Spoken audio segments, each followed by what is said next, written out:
Welcome to the unboxing. Hey, what's up guys? MKBHD here, and this is the one we've been waiting for. This is the one I told you to skip iPhone 8 for. This is the one that represents the future of Apple smartphones. This is iPhone 10. And while it doesn't say X anywhere in the box, people are pretty much always going to call this one the X. I've just accepted that.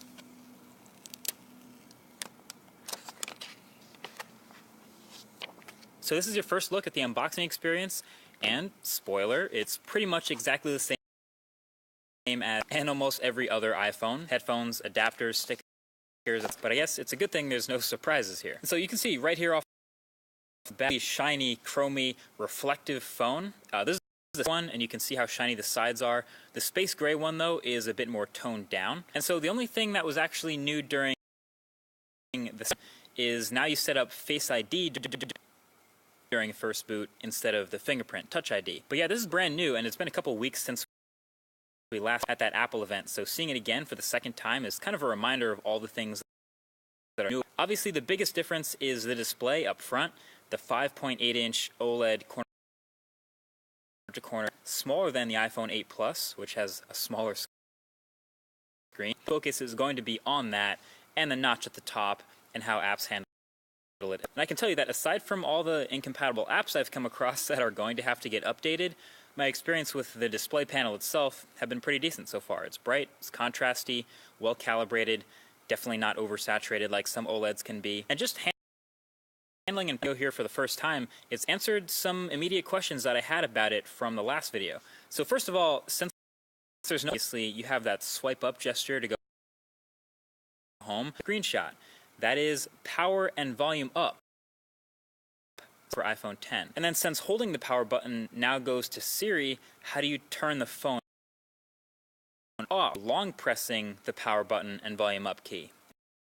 And that's off menu. So those are two new key combos to memorize there. And then of course I was reminded of how many to memorize. Obviously when you get rid of a button, there's a whole bunch of swiping and gestures to replace it. So there's the multitasking and app switching motions, which are pretty similar but both kind of useful in their own way, depending on how you use the phone really. That's on screenshot and power off combos, plus longer button for Siri and double pressing it for. There's a lot going on, and if you're going to make a phone that's all screen, it's all without a lot of buttons. Anyway, the difference between iPhone 8 and iPhone 10 is the new front-facing camera suite up at the top in that notch, the IR blast sensor, etc. And all that enables a couple of new things with this phone. Obviously, Face ID. The setup, like you saw, was pretty quick and painless, and it's been working pretty well since then for unlocking my phone. Now, I've only really had this phone for a day, like the rest of press. But in this time, it's been fine, and it works as advertised as far as being smart and not easily. See the little lock under the time when the phone is locked, and basically instead of placing your fingerprint, the phone will not unlock until you look at the phone like you did during the setup process. And then once you do, it's pretty quick. You can see the little thing open, and then you can swipe up to open your phone. And sure enough, it doesn't work with a picture of you, it doesn't work when you're looking away, it doesn't work when your eyes are closed. It just basically waits until it sees what it saw during that setup process, and then it's good to go. So no, your girl can't unlock your phone with your eyes closed, for those of you who are wondering that. I do have some further thoughts on this Face ID. Stay tuned for that in an upcoming video, and I do want to see if I can fool it with identical twins, maybe. Out of curiosity. Anyway, with the new notch, you also get a new front camera complete with selfie portrait mode. Messing around with it, it seems pretty average.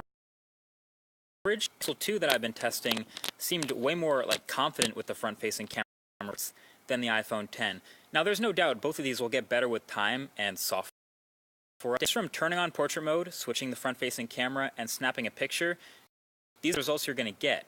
There's a pretty big difference between the two if you ask me, especially if you're looking at edges and hair and things like that. And sometimes the iPhone just didn't want to blur the background at all, just got really pixelated. But that's something, again, we'll be testing a lot more. Oh yeah, and the new front-facing camera suite will get you Animojis. So yeah, you can see in these Animojis the physics of things moving around is actually the point. So if you're into it, you can map your face to a cartoon animal and so on in iMessage. but you still can't edit tweets though. So overall, there's a lot to test with the iPhone 10 now that I have it in my hands finally. As a matter of fact, definitely